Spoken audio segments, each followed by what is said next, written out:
been a good 2 days of the champions and some phenomenal games as well. Yeah, Champions League is Champions cooking, man. Like I said, man, the new format really has the good blockbuster games early on in the competition. We don't have to wait for them anymore, Bro. which is a good thing. I like that. And it's for crying out loud, right? So we can start off, with these guys Yeah, Barcelona. So this was a tough Just game. happened. today. So I thought this was going to be a tough game because obviously we know the last game between Benfica and Barcelona ended 4-3. Rafinha scored in the last minute. And who scores the goal today to win Barcelona the game? Rafinha scores again. 61. The 61st minute he scored. But Barcelona, Pau Barsi got like got a red card in like the first half. Yeah. So I feel like he was on the breakaway. The guy Kubarsi was just like, I'm gonna do it, and he did it. And sometimes you gotta sacrifice, bro. It's like that. It's kind of every time I think about a situation like this, it reminds me of Valverde on Morata. Gots to. Yeah, I was running fast. All I hear in my brain was, kill him. Sheik straight up took it out, bro. Sometimes you gotta a 1v1 chance, a breakaway. You can't allow that to happen. He knew the beef was coming. At that happened, everybody came to him wanted to smack him up. Diego Simeone said, "I would have done the same thing," but it was a great tag. At the end of the day, Benfica 0-1. Barcelona took it. Barcelona. And they have to go back. And the good thing about this too is like. We got the dub. I say we because I'm a Barca fan, but we got the dub away from home. Barca got the dub away from home, which means that when they go back to the Camp Nou or the new camp, they're gonna have everything in their favor. They're already 1-0 up. Pau Barsi won't play, but they got reinforcements like Eric Garcia, Inigo Martinez, and obviously Araujo is back in the team. So. Man, I tell you what, man, it's going to be one of those games that, like you said, last time 4-3, very, very, very close. Yeah. This is a 0-1 down lead. They can still come back. So it's a very, very tight game. The tie is not done. Obviously, Benfica could come back. Come on now. Barcelona literally went to Anfield and blew a 4-0 lead or a 3-0 lead or whatever it was. Corner taken quickly. I definitely remember those words. But listen, man, I think personally, like, they can come back, but I don't think they won't. The fact that we went away from home, got a red card, and still won the game gives me faith that we'll move on to the next stage. But what do we have next? Positive. We have Bayern Munich against Bayern Leverkusen. Yep. We kind of previewed this 2 weeks ago when we predicted the next bracket. The brackets and who's gonna move on. Yep. I kind of thought this would happen. Bayern. I feel last year, yes, Bayern Leverkusen is a really good team, but when it comes to like at the top stage, taking a fight to top teams, they just can't keep up with the competition. Yep. And Harry Kane gets on the board too. And Musiala gets on the board as well, which is good to see from him. I think, again, going into the other side, same old. I guess Florian Wirtz was a complete ghost in this game. But like I said, you never know what might happen because Xabi Alonso's team is known for comebacks, just like Real Madrid. So listen, a 3-0 lead against a strong a Bayern team, it's probably going to be impossible to do. But they just Bayern took care of business at home. They have a very, very strong team right now. The 3-0 almost looks impossible to come back. Yeah, that's really hard to come back from. But I kind of expected this. This was kind of a draw, a result that I expected. Next we have the PSG Liverpool game. Now I actually watched this game. I was really excited. If I'm being honest, PSG had so many chances to kill the game. I was watching the game. I'm like, bro, how is it not 2-3-0? 27 shots, if I'm not mistaken. 2 shots. 27 shots, bro, and 2 shots from Liverpool. And 0 goals. 2 shots from Liverpool, 1 chance at goal, and scored. Yep.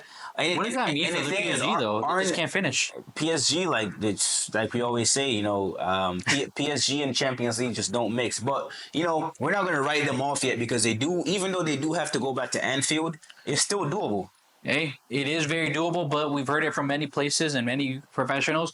Anfield is the toughest place to play at. Yeah, bro. The crowd does. They've got to come out straight. Never walk alone, bro. I think they have to put the same performance they put on today to do well on the other side. Yeah, but for sure, bro. But, at the end of the day, we also want to go. But, I was about to say, too, complete ghosts. Like Mohamed Salah got subbed off for Harvey Elliott, who ended up getting the game over the line. I actually turned the game off as soon as Salah, got subbed off. But I do want to touch on the games from yesterday, though, because I saw, obviously, Also, quickly, Inter Milan won 2-0 against Feyenoord. Marcos Thuram and Lautaro Martinez on the scoring line. We kind of expected that. But yesterday, because this video is recorded on Wednesday, Real Madrid versus Atletico Madrid. That was crazy. I mean, watch that game at home. It was a nail biter the whole time. These guys were going at it like it was a final. These guys were running left and right. The talents were there, and applaud to the main man, Julian Alvarez, dropping a dime piece on us. Bro, I ain't gonna lie, bro. It was nasty. Listen, there was two. Honestly, the 3 goals in that game were pieces of art, bro. Like you literally have the first goal, Rodrigo sprinting down, making that run in behind, sprinting down the line, cutting inside, hitting with his left foot. Great finish against one of the best goalkeepers in the world, Jan Oblak. Yeah. And then the second goal, bro, Julian Alvarez, bro. I don't know how he got it off, bro. And it was crazy because Camavinga had him on lock the whole time. But that one little slip up he had gave him enough time. Cut that right side. He curved that thing so hard, bro. Bro, like, and y'all gotta think about this too. Like, I heard the commentator say this, which is crazy. Like, Courtois is 6'7", bro.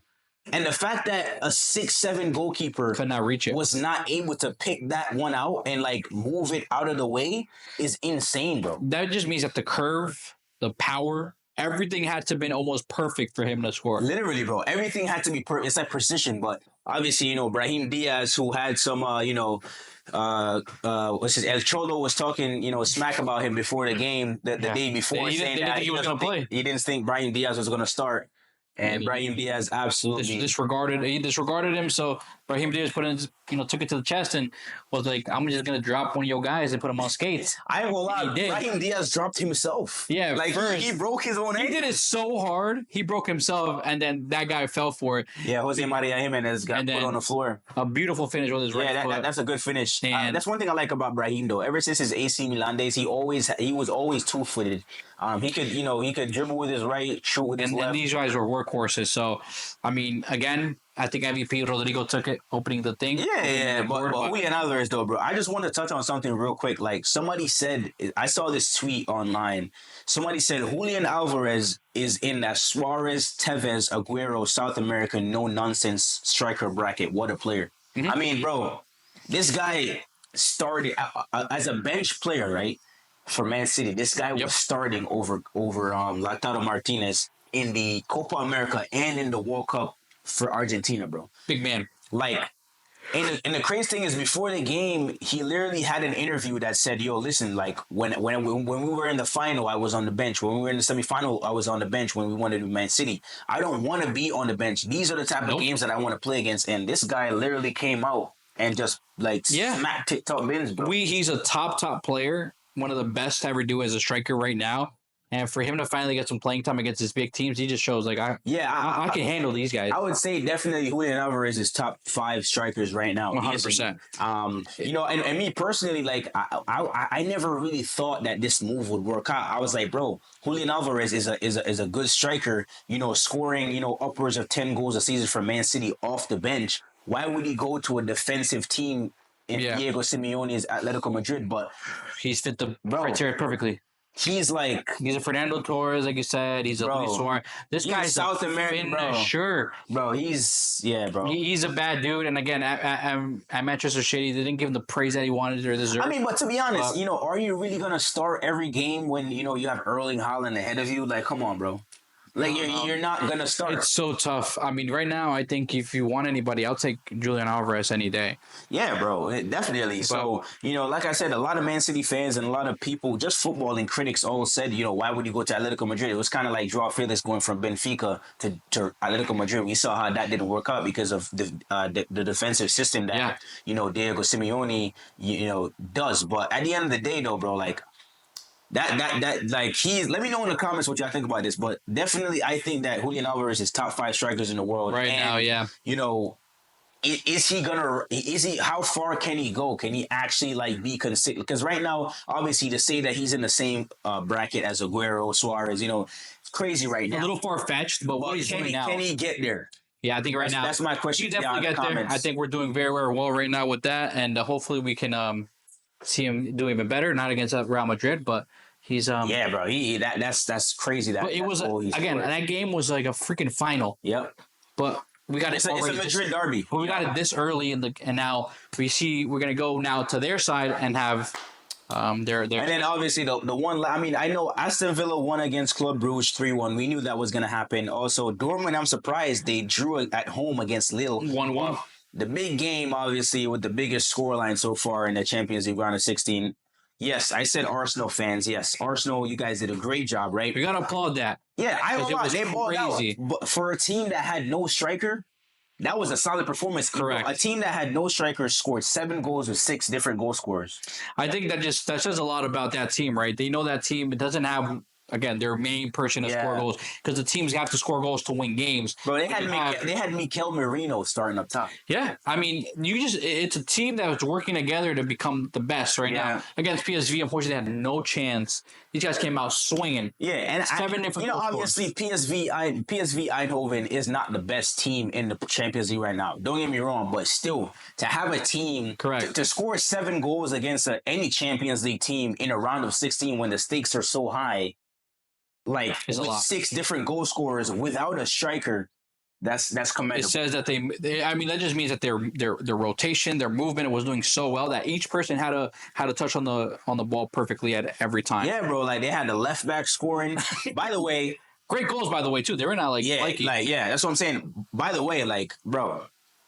If one thing Arsenal cannot do is let Ethan Nwaneri go, bro. Like that 17-year-old, bro, he's a wonder kid, bro. Yeah. Like you know what? I'm not even gonna jinx it, but he's moving like a certain 5'6" Argentinian player. You know what I'm saying? That's how he's moving right now. You know what I'm saying? Like I said, PSV Eindhoven isn't the toughest opponent in the Champions League, but he was moving like a certain 5'6", you know, Argentinian player that so happened to win the World Cup in 2022. That's how he was moving last night, bro. And it just means like they have the team. They're still just missing that striker, bro. I'm telling you. And yes, they're scoring 7 goals. That's what I'm saying. Get it. It's not you can't. This is the thing, though. But like you know, I hate to do it. But it's just the truth, bro. At the end of the day, Arsenal, I know y'all need a striker. Oscar knew y'all need a striker. And you guys, the fans of the club, know y'all need a striker, right? But the thing is, like, yes, you might pull up to PSV, you know, they're going to come to the Emirates, probably get another 3 or 4 in the net, right? But are you going to, if you beat PSV, you're going to either face Real Madrid or Atletico Madrid. Now, are you going to show up to the Bernabeu with no striker and think you're going to win?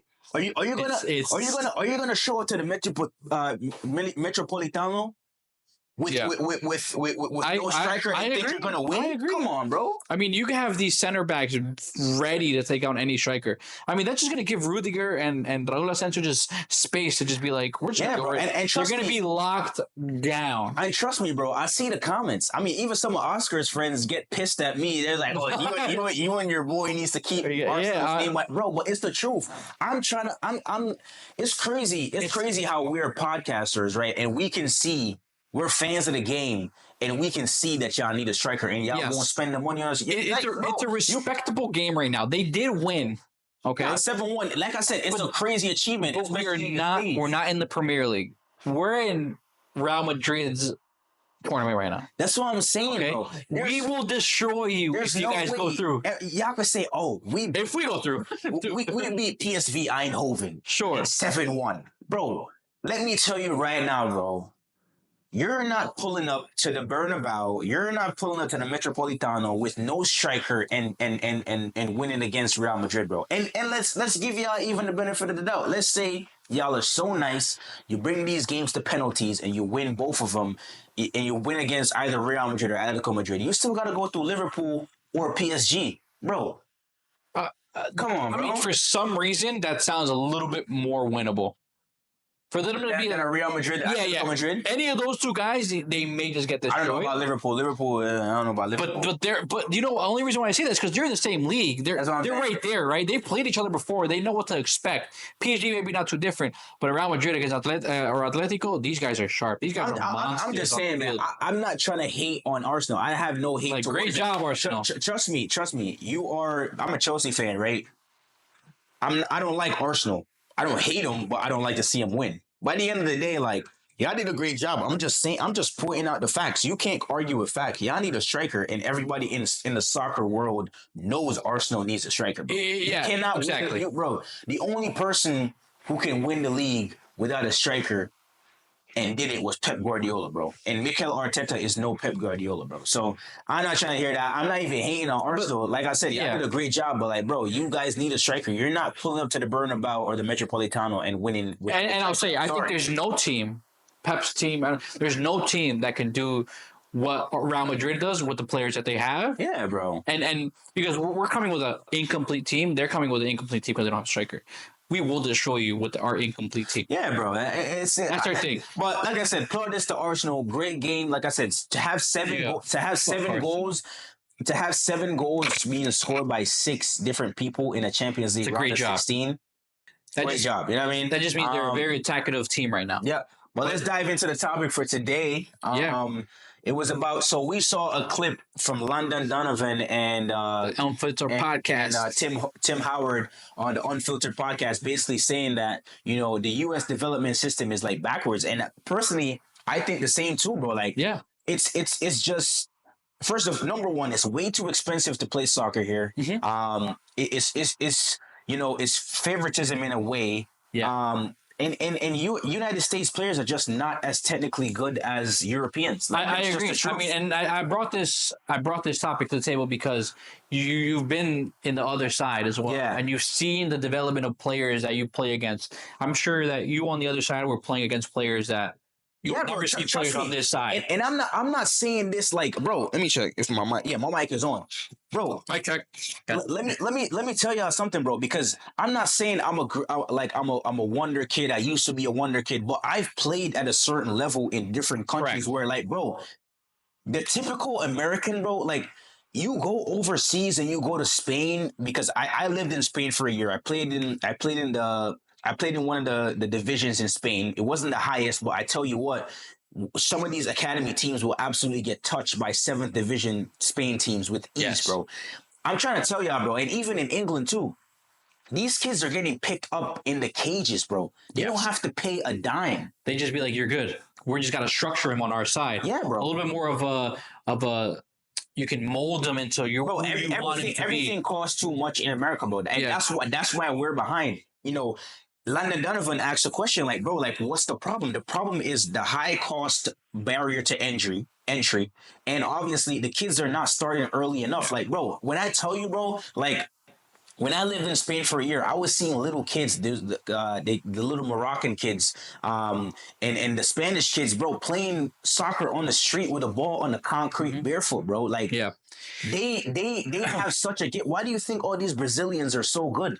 Yeah, and because when they're born with a ball at their feet, bro. And I think London Donovan said it very well. Again, one of the best USA players in the world, or at that. Yeah, right. I mean, right now he's the greatest of all time. Greatest of all time, and he did explain like the route to get to MLS for an American player is very tough. You have to do college. You have to play long enough for you to be even scouted. Yeah. But then all the competitions around, and it's so much more of like a pool of being chosen than your actual talent. That's what I'm saying. And don't get me wrong, you don't have to play talent. You don't have to play college, right? But it's so much harder if you don't play college. Correct. It's kind of like going to apply for a job for a certain qualification. Like, if you don't go to college, obviously your barrier to entry is going to be higher than somebody that already has a degree. I feel like you have to do a couple more combines. But the thing is, like, bro, like, Europeans, like I said, I can attest to this. I'm not saying like I was the best player in the world or at any point I was the best player in my team, but I'm trying to tell y'all, bro, the level overseas, like in Spain, Italy, wherever, bro, for every one kid that comes out of America and goes to Europe, like Christian Pulisic and Gio Reyna and, Ricardo rare Pepi, cases, man. Ricardo Pepi, bro, there's like thousands of other kids in Spain, Italy, Morocco, Brazil, bro. Their technical ability with the ball is absolutely insane. And take a look at it too. This is one thing that London Donovan said as well. Look at MLS right now. How many American players are actually playing and starting for MLS teams? Not many. Bro, a lot of international players. Everybody's coming from overseas. You have Emil Forsberg right now playing for the Red Bulls. You had Thierry Henry come over from Arsenal to play for the Red Bulls as well. Yeah. You had Tim Cahill come over play for the Red Bulls as well. Andre Pirlo and Frank Lampard was in NYCFC. Bro. I mean, we could go on and on. Right now, Luis Suarez, Lionel Messi, Jordi Alba, Sergio Busquets. Absolutely. Bro, these are all international players. Even the guy, I'm pretty sure he won like Player of the Season last year for the I think it was for the Columbus Crew. His name is Hadi Mukhtar. He's German. Yeah, bro. Every season, the best player in MLS is always an overseas player, and this is the problem in America because the barrier and the cost to entry is so high. Bro, even Zlatan Ibrahimovic, a millionaire, came to LA Galaxy and said he discovered the problem. He was like, bro, it's too expensive. It's too expensive. He said it. Don't get me wrong. Listen, too expensive. He probably means for the average American family. For him, it's pennies, right? Correct. But when he sees the system, he said it was like what in California it was like $3,500, $5,000 just to put his kid in soccer for like 3 to 4 months. I'll just send him back to Italy. It's crazy. Go play AC Milan a little bit, but I think that's definitely one of the parts of USA soccer is very, very young. Trust me, bro. Compared to overseas countries and European countries, bro, we are miles behind. Because they asked them, "Can we win a World Cup?" No chance. We just started loving soccer. You guys just started fanning out for our teams. We got to start building. I mean, let us know in the comments. What do y'all think about the U.S. development soccer system? Because, bro, honestly, bro, the thing is, like, I didn't even know this until about 2 years ago. Even if you go to a D1 college and you're the number one pick in the draft, it's not a guaranteed contract. And that's what kills me because it's only a tryout. I think it's nuts because, like you said, I think if you right now go into a D1 college right now, fuck the school part of it. If you start playing, we say left back, I think you're the best player on the field. No one can touch your ability, right? The thing is, right? But even if I make it and I become the number one pick, it's still not certain. It's still not a guaranteed contract. You still have to try out for the team. And it's so crazy. So that's why I want to bring it. Like for me, as soon as I realized I played for, I tried out for ODP, played that, and I played out, which is pretty much the Olympic development program for the USA, and then played Everton America, which isn't crazy. But you have English coaches, the mindset and the game that they were playing to teach the kid. Bro, I learned so much. The soccer that they taught me compared to U.S. soccer is absolutely garbage. And one thing you can garbage. The way how you can tell a European player from an American player is, bro, European players already know before the ball comes to them what they're going to do with the ball. Absolutely. They've already checked their shoulders. Yep. I know y'all see the greatest player in the world, Lionel Messi. How many times do you see him just walking around on the pitch? Scanning. This is him every time. Yeah. Checking his mirrors, checking his shoulders, bro, because they already know what is going to happen before the ball even gets to their feet. They know, okay, Busquets know. Like, why do y'all think Busquets is one of the most composed players in the world? The coach, I forgot who said this, but they said you watch the game, you don't see Busquets, but you watch Busquets and you see the whole game. Because, bro, the guy has such good positioning that he knows, okay, if I get the ball here, can I go back or do I have a pass here? Yeah. Like, bro, and that's the difference between Americans and, like, we're miles off it, bro. We're miles behind. And I agree. That's why I'm saying, like, I can, I'm not fit enough, but if I can jump into a team that plays the U.S. soccer, it's so predictable. When you try to play a European soccer, you have to learn the game. The movement is wild. It's wild. You having fullbacks looking like left wingers. Yes. It's crazy. And the thing is, bro, when I was at Everton, used to have coaches team, the coach Everton team, they called the coaches, we had one team, and they played a Sunday league. We had gone to see their game. These guys are filthy compared to these regular Hispanics or whites that try to play against the Everton team. It was ridiculous. I mean, these guys got wide. The ball, they let the ball do the work. They're doing like, hey, do this over and over. It's too easy. But it's just crazy that like, and even London Donovan and I think that was Tim Howard, right? Tim Howard, yeah. So they're calling out the system, bro. It needs to change. Like, it costs too much in America to play soccer, bro. Like, you're talking about $3,500. Like, bro.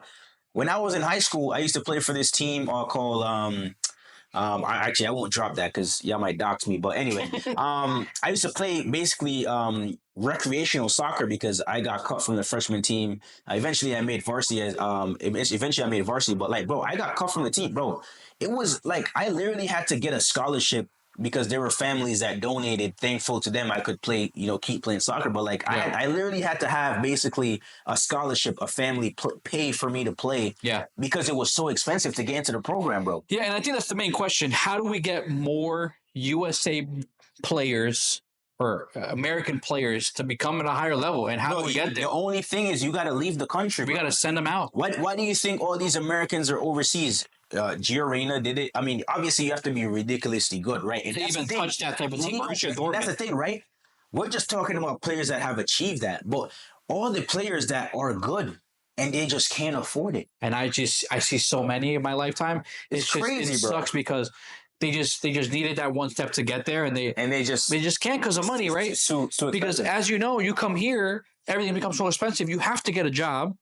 And then you can't dedicate your time to soccer like you were doing in the European. Bro, I'm telling you, bro, these kids are getting picked up off the street. I hope playing like, bro, especially like in England, bro, like you be like playing like a regular Sunday, well, not a Sunday league game, but like a game for your regular, like your hometown team, like your town team. There's just so happens to be a scout there. And they're like, oh yeah, just come on trial for Arsenal, come on trial for under 8. Like, bro, they're starting from the under 8 level, and I'm not saying Americans don't start from the under 8 level, but like, bro, the difference in comparison to the way how they coach overseas and like in Europe, that's why Europeans are so far ahead of us. And I agree. Landon Donovan is right, bro. We are not winning a World Cup in any time soon. Unfortunately, it's not even hating on the team. Yes, Christian Pulisic is balling out for AC Milan right now, but that's the only reason why they're doing so well is because again, McKinney, Christian Pulisic, Pepe. These guys are coming from there. They're not playing. They're not coming from the MLS, are they? No, they're not. No. Even look at this. I mean, to be honest, I'm pretty sure Pulisic and Gio Reyna, they all have MLS background, but they had to leave. Yes. To get to a certain point. But anyway, what I'm gonna say is, if you actually look at it, like the United States national team, like bro, like Anthony Robinson was born in Everton. He's a Scouser. Like Pepe was born in Mexico. Mm-hmm. Like Pulisic, I'm pretty sure it has a Polish last name, or like, bro, like who else? All right, McKennie was born here. I'm pretty sure Tyler Adams born here, but like, bro, even players like what's the name of it? I forgot this guy's name. He just like even Serginho Dest, before he got hurt. He's a Dutch, bro. If you listen to these guys speak, they don't like Serginho Dest barely speaks English. Yeah. English is not his first language. But then you go back to like who we had before, where like they had Tim Howard, they had Landon Donovan. These guys were Americans. What you asking where they're from? I don't know where they're from, but they'd be like Ohio. Be like, damn, what the heck? Like, all right, he real. Everything is being outsourced. The players that play, the majority of the best players in MLS right now are international stars. But let us know what y'all think about this. Yeah. Like, why, in your opinion, in the comments, let us know right now. Why is the U.S. development in soccer so far behind? Yep. Like, what's the problem? Is it because of the costs are too high? Is it like, are we just not good enough? Like, what's the problem? And like, how do you think that we can, like, Americans can fix that problem? How do we get better in the homeland? Yeah, maybe win the 2034 World Cup or the 2038 World Cup. Like, how can we get to that stage where we're actually competing against a Spain, a Italy, a France, England? And that just means the USA had to develop so fast. Yeah, bro. Because again, you'll go to Spain or Brazil, these guys, since bro, they're yay high. Like, bro, they're yay high. Like, just look at Spain. I mean, just go by Spain. You had Puyol, you had Sergio, you had Xavi, and then you keep going to the next era. Yeah. Then you get Sergio Busquets, then you get a couple other guys, but they just always rotate to greatness. Greatness has always been in every year. And then you look at it as well. Lamine Yamal. Bro, 17-year-old. The guy is 17 years. Listen to this. The guy won. This just ends the argument. We're gonna end it on this. Yeah, I was gonna say, how do we end this? The guy won a Euro Cup at 16 years old, bro. Before I think either 16 or 17, but before he graduated high school, he won the European Cup.